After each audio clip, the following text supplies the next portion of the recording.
I want to start off with a prepared statement, and then I'll be ready to answer questions. For those of you that heard my statement in the State House earlier, this will be somewhat reminiscent of it, so please bear with me. I wanted to first off welcome everybody and say Happy 219 Day. It's a fake holiday we made up 10 years ago. It's our area code, and I have a feeling this 219 Day, 2026, is going to go down as the best 219 Day in the history of the area code. So, Happy 219 Day. Today I testified in Indiana State House Ways and Means Committee on Senate Bill 27. I want to thank Governor Mike Braun. You know, thank you. In 2026, it's not often you see people working across party lines. And you certainly don't see it very often coming from elected leaders, the governors, and things of that nature. Governor Mike Braun never let politics get in the way of this deal. He was a champion from the moment this became available. And mayors can't do this on their own. You need help from the state leadership. Governor Mike Braun, thank you very much. Thank you, Governor Mike Braun. I'm a Democrat, and I'm a Democrat in a red state. And sometimes you don't get an opportunity to work with people on the other side of the aisle. So I've known a lot of these people through the media and over the years. A guy like Todd Houston, who's Indiana Speaker of the House. Could we give him a... Todd represents Fishers, Hamilton County. He made it a point, first off, to carry this bill. Speakers don't do that. They don't carry bills. Todd Houston carried this bill. Todd Houston made it a point a couple weeks ago to come to Hammond, Indiana, and meet with elected leaders from Lake and Porter County and tell them what the score was. This deal does not happen without Todd Houston exerting his leadership like that. So thank you to Todd Houston, Indiana Speaker of the House. I'm going to try not to cry, so bear with me. Senator Ryan Mishler and I got elected at the same time. His career went off in one direction, I went off in another. I've been mayor for 22 years here in Hammond. Senator Mishler has been in the Indiana Senate, and he's become one of the leaders of the Indiana Senate. This is a guy that when he carries bills, they get it done. When Senator Mishler picks up a bill, that bill's going to pass. And when Senator Mishler picked up Senate Bill 27 and carried it, I knew that we were well on our way. So Senator Ryan Mishler, thank you very much. Representative Earl Harris, he's one of ours. He's from the region. His father represented Northwest Indiana for decades. Earl has done a great job. His father was one of the original proponents of bringing the Bears to Northwest Indiana, and his father's no longer with us. Representative Earl was a great guy. We all miss him. His son has picked up the mantelpiece. He passed a bill last year that established a sports tourism agency here in Northwest Indiana, and I know today was a very special day for Earl Harris to see what happened in the Indiana State House happen. So thank you very much to Representative Earl Harris. And last but not least, Jim McGough. I don't think he'd want me to mention him the way I'm mentioning him. This guy has worked thousands of hours on this project, making it happen. This guy gets deals done. He's done Lucas Oil Stadium.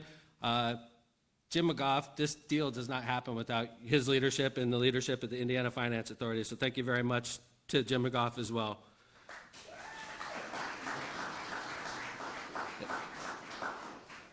As I told the Ways and Means Committee today, this is a once-in-a-generation opportunity for the city of Hammond.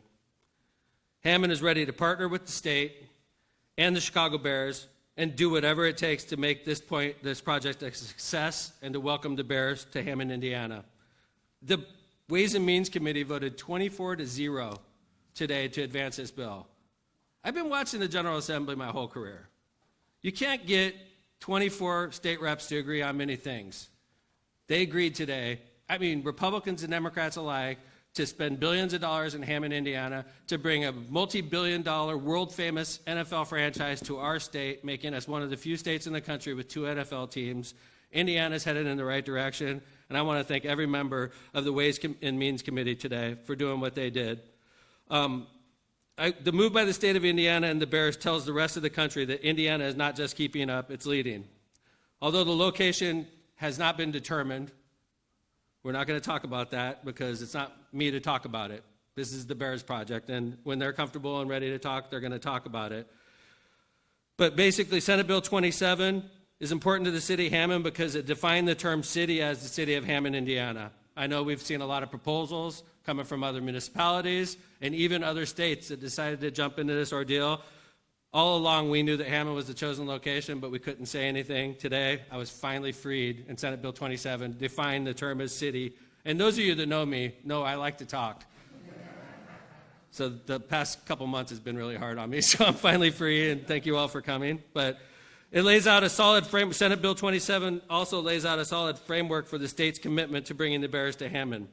The Bears today in their press release mentioned their commitment to finishing the due diligence to fulfill their vision and make a site near Wolf Lake and Hammond their future home, and to build a world-class stadium there. This legislation sets out and establishes the framework for the Northwest Indiana Stadium Authority and the Stadium Board, where Hammond and other governmental entities have representation to help set up property acquisition, finance, leasing, construction, and operation of the stadium once built. This legislation also sets out and establishes the framework for the Northwest Indiana Professional Sports Development Area in Hammond. Our redevelopment commission is ready and prepared to move this forward and to establish it per state statute. This allows an area to include a stadium, parking, training facility, facilities to manage and operate the team. This legislation sets out and establishes Northwest Indiana Stadium Developed District in Hammond that operates much like a TIF district does. And as the Speaker of the House pointed out today, this framework is not foreign to Indiana. It's the exact same way that Indiana got the Colts deal done with Lucas Oil Stadium, as well as the Pacers deal done. So for Hammond, Indiana, Northwest Indiana is being treated exactly as they treated Indianapolis when they got these types of deals done, which I know makes us all feel really good. Of course, the state's going to spend over $1 billion on this proposal, and it's going to require payback. Hammond, there will be taxes on the people that enter this facility. Hammond is expected to pass an admissions tax that will apply to everybody that enters the facility to help pay back this $1 billion. Lake County Innkeepers tax, so the people that come to Hammond and stay the night, that tax is going to go up. The Lake County Food and Beverage tax is supposed to be instituted, and I know county officials have been briefed on this, as well as a Porter County Food and Beverage tax, which is the same model that they used in Marion County and the surrounding counties when they built Lucas Oil Stadium. This proposal is fair. It's an amazing opportunity for our city. It's going to create thousands of jobs. The Bears themselves is thousands of jobs, not to mention the construction jobs that go into the stadium, the parking facilities around the stadium, and the ancillary development that's going to come, and it's going to come. I've heard a lot of people say, you know, Mayor, I've read a lot of smart studies from people, and they say these stadiums don't benefit the area they're located in. I'm willing to give it a shot, because I tell you what, I think a lot of these places, if you're in New York and you say, yeah, what does the stadium do for us here? Or if you're in Chicago, you already got a theater district. You already got hotels. You got all this great development. I have a feeling when we locate this to Hammond and we make this whole development over there, you're going to see the same types of things that develop in downtown Chicago start to develop in Hammond. And it's going to make a major difference on the quality of life of our residents, on our city, and our state. I want to thank everybody for being here, and I'm available to answer any questions you may have.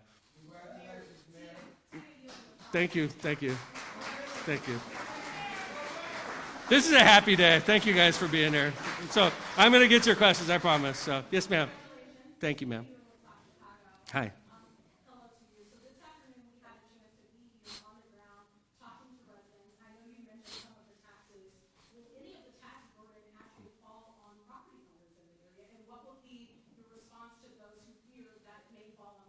Not directly, but there will be, I imagine, property values increasing, which raises your taxes, because in Indiana, we are taxed in our homes at 1% of your home's value.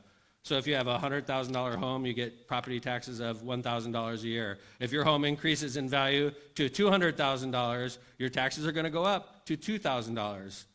But your property went up $100,000 in value, and I realize there's people that are struggling to make ends meet. But, you know, I think it's a good thing when property values rise, but unfortunately that also drags up your tax rate as well. But nothing directly, ma'am, to answer your question. Do you think some still feel that this could still be some type of leverage Yes, ma'am. Initially, this has been a process. I've been involved in this since the holidays. The holidays. Okay, I'm not going to be specific, but I have to be honest with you. Early on, I was very skeptical. But anytime you have an amazing opportunity in economic development, you pursue. And we pursued. And there was one day when property owners were being notified by the state of Indiana that they wanted to acquire their property for this deal. That's when it started to get real for me. And I don't want to be specific, but there is going to be property acquisition involved in this process. And there's going to be hundreds of millions of dollars of infrastructure that's going to be involved in this. Hundreds of millions of dollars of infrastructure improvements to that area involved in this. But so when people were starting to be contacted by the state of Indiana, that's when I felt that it was real. And you know, at the end of the day, if the Chicago Bears spend $10 million in Hammond and they end up saving $1 billion in Illinois, I can't control that. That was a good investment by the Bears. But if Illinois can match our deal, I don't know if they will. But let's say they match. Let's say we have $1 billion on the table and Illinois puts $1 billion on the table. I think 9 times out of 10, the Bears pick Indiana because we're a better business climate. And for the next 30 or 40 years, Indiana is going to be in a better position than Illinois. And I think the Bears, as any big business, are looking to save money. So I think they're going to choose Indiana, personally. Yes, ma'am. Can you speak to essentially what the Wolf Lake area has to offer, especially because I know Gary was in the mix, Portage was in the mix. Why is it Hammond that you think is now where they're trying to move forward? Okay. Location. Let's start with that. All right. I think for the Bears, I can't speak for the Bears, but if I was running the Bears, I would want to be as close as possible to Soldier Field. But if you could be only 20 miles from Soldier Field and get all the amazing advantages Indiana offers to businesses, why wouldn't you put your toe over the line, get all the business advantages that Indiana offers, and you're still a bike ride away from Soldier Field? I ride my bike to Soldier Field, so so I think that's to answer your question. Thank you. Yes, sir. What percentage, if you have it, what percentage roughly of this will fall specifically on people of Hammond versus Lake County residents? Is there a difference in there? Can you give any sort of specific percentage? I cannot, but I could tell you that the model that is being used in this is just like the model they used in Lucas Oil, which is that I don't think that Speaker Houston, Senator Mitchell, or Governor Brown are looking at this as a Hammond project. They're looking at this as a Northwest Indiana project. And as such, the mayor of Valparaiso today testified in the House that it's going to help his city. And Valparaiso's 30-something miles that way. And the mayor, the Republican mayor, went down to the State House to testify on Hammond's behalf. So he sees benefit out there in Valparaiso. So, yes, sir. Mayor, there been talk about perhaps there being tolls on some of the expressways here, the Borman, I-65. Is this part of that package? And what's your message to the Bears? Do they now make a decision on whether to commit to Arlington Heights or to Hammond? First off, we already have a toll road. And I don't think I'm almost certain there's no new tolls that are going to be required in this, as far as anything that's not tolled already. Okay? So you're not going to find out the Borman is getting tolled. No, that is not. If there's change to the tolls, it's going to happen on a toll road. All right? First off, what's my message to the Bears? Move to Hammond. Come over here, Kevin. Come over here, George. We're a great environment. I want to see Caleb Williams driving down Calumet Avenue, going to his house in Robertsdale. So, yes, sir.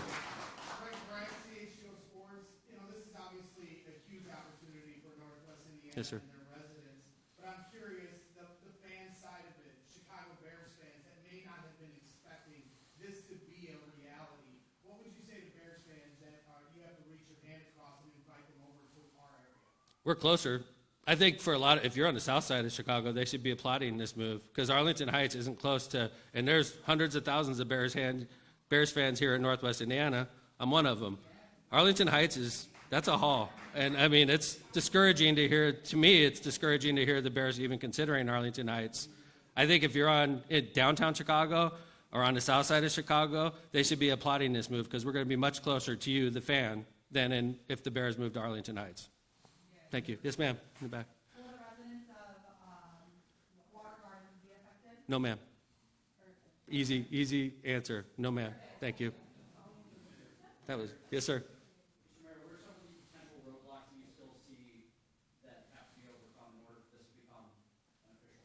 sentimentality.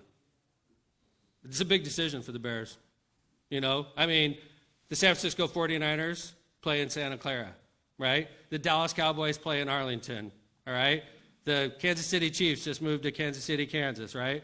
I think that's the biggest obstacle that the Bears are facing right now is, are we comfortable with making our mailing address Hammond, Indiana? I think once they get over that and once they see all the advantages that Indiana offers, I think the decision is going to be an easy one. I could. Is that actually going towards the stadium itself, which is similar to the Arlington Heights proposal? And then second, just can you explain the ownership of the stadium, how that will work? No. Okay. But it's not that. Maybe they intentionally left me out of the details, sir. Okay, because I do like to talk, and I'm not trying to be rude. Okay, but I can tell you this: the $2 billion or $1.5 billion that the state of Indiana is putting up, they want to get paid back. And I don't blame them, all right? So, quite frankly, we made early commitments to City of Hammond. Obviously, it's a big part of our city that we'd be potentially giving up to the Bears.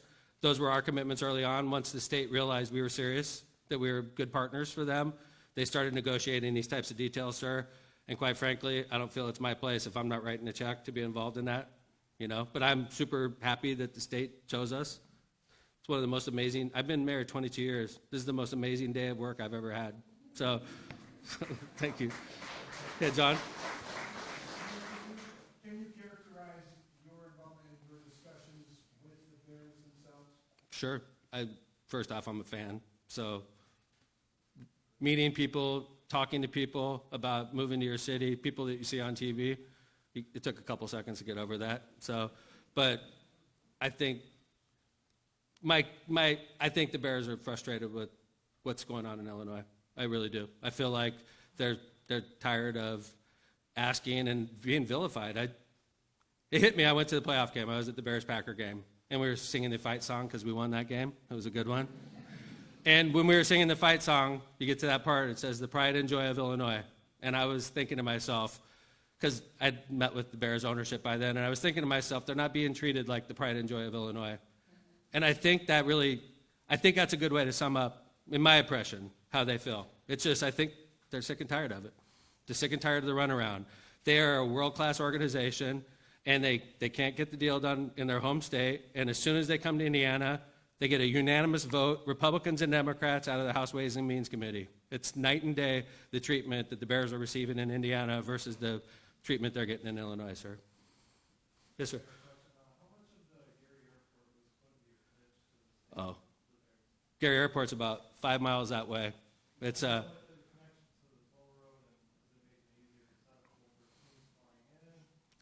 hope so. I mean, it wouldn't make sense if you're flying in the Kansas City Chiefs. We might as well stay on that. If the Kansas City Chiefs are flying in, why would you fly into Midway or O'Hare when you got the Gary Airport right in our backyard? So I think that's a great. And I talked to Mayor Melton this morning. I appreciate him calling me and being a gentleman. And I definitely mentioned that to him, Mayor Melton. The Gary Airport is going to be a huge beneficiary of this deal. So, yes, sir. Thank you. Hi, Councilman. Mayor, it's a pleasure to have you today speaking about this for our district in the city of Hammond. Thanks, Councilman. I'd like to know, is there any time frame about what happens next, either by the state or by the Bears? Do we have any knowledge of how that's going to play out in time frames? I could tell you in Indiana, this bill still has to finish going through the House. That should happen relatively quickly. And then it has to be brought back over to the Senate. And I have every indication that the Senate's going to be similar to the treatment it's getting in the House because of the leaders that are involved. And then the governor's already indicated he's going to sign it. So I think the Bears already know what our deal is, and it's on their table, but it's being formalized. Okay? This is our tentative offer, but we have to go through the process. Now, I imagine Illinois is going to try to rally. It's the pride and joy of Illinois we're talking about, right? And then when Illinois puts their offer next to Indiana, I think their offer is going to pale in comparison to the offer from Indiana. And I don't think there's any way possible that Illinois can match what we offered the Bears. Will this happen before the session ends at the end of February? Indiana as well, I could assure you of that, Councilman. Thank you for the question. Yes, sir. Is there a deadline for the Bears to act on the Indiana offer, or can they just sit on that for another year? Good question. I can't tell you specifically, but I can only tell you from what I know from speaking with the Bears, they're anxious to get started. I think if they had their druthers, they'd be digging a hole this summer. I think the Bears are anxious to get this moving. So I don't think they want to sit on it, personally. Yes, sir. When you talk about, there's going to have to be other stuff acquired and such as far as, around the potential site, what do you have in mind, or what have others maybe had in mind as far as what is surrounding the stadium, like hotels, other certain things like that? What is the vision for that, or what would be the vision for that, wherever that ends up being? Bearsville. That's the vision. I want it to be like a section of our city. Where do you live? I live right off of Bearsville. Whatever the Bears think it could be anything they want. This is a blank slate. When the Bears and I first started talking, they said, well, where would you want the stadium? You tell us. We want you. If you want to put it on top of my house, you can have my house, right? So, I mean, it's a blank slate for them. They're going to tell us what they want, and we're going to make it happen. You mentioned the airport. How much of a consideration would it be to make that a bigger operation than it currently is? I can tell you for a fact that the state of Indiana is talking about that as we speak. For a fact. Mayor, I want to go back to something you said in your opening statement. You mentioned also a practice facility. Yes, ma'am. Would that be part of this as well, so that Bears would no longer have, sounds like anything except for the Arlington site? That's absolutely correct. They're talking about Hallis Hall, everything. That's breaking. It's. And is the drilling done? Because I know there was a picture that Oh no, the lawyer's coming. See, you got him out. One more question. Last question. What's that? I'm sorry. are they done with the drilling and the site survey? I don't know if they're done, but they punched a lot of holes in the northern part of our city. So, All right, one more question. yes, sir. Hey, Zach. Any conversation on what else would happen at the facility other than just football, would it host other big events? Absolutely. It's one of the biggest reasons it's going to be a dome. I know Speaker Houston specifically mentioned, I don't want 12 games, 13 games a year, and then it's shut down for the rest of the year. He wants it active year-round, and I agree wholeheartedly. That's one of the main reasons it's going to be a dome. Thank you, everybody. Thank you. Thank you all. I appreciate you all being here. Go Bears!